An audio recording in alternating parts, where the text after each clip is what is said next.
bayan. Babe, gagabi, ay nakamay ka ng karon. Aba, pwede mo sa akin gagawing bahay. Oy.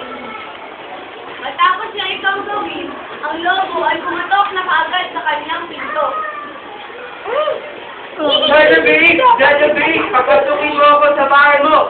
Kaya mo nga, ang dumi-dumi at ang baho-baho mo. Hindi ka lang bakit ito. Oy. Ganun, isang minute ko lang, matutumba na yung bahay mo. Ayan!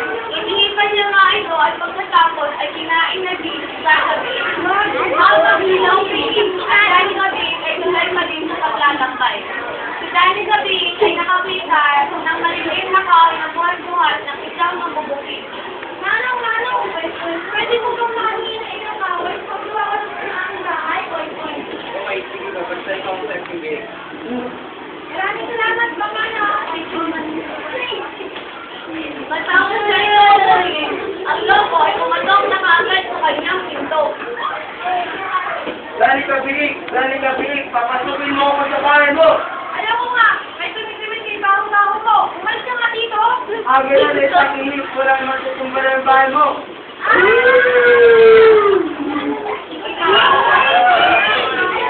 Hinihipan niya nga ito at pagkatapos ay kinain na rin kung dahil na rin.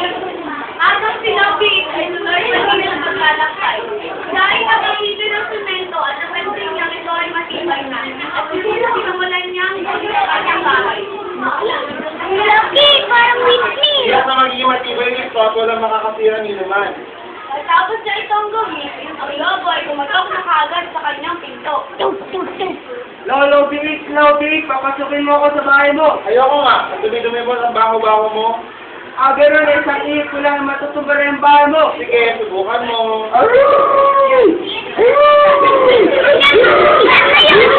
Pinabukay niya ito sa iripan, ngunit hindi ito natumba. Makyat na lamang ang lobo sa chimney. Wala ka yun. Sige, tumalun ka, mayabang na ako. Ikaw na papasok ako.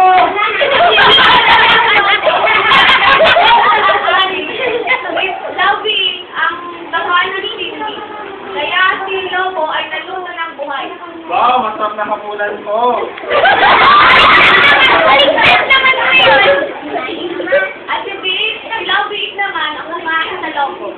At dito nagtatapos ng kwento. Woo!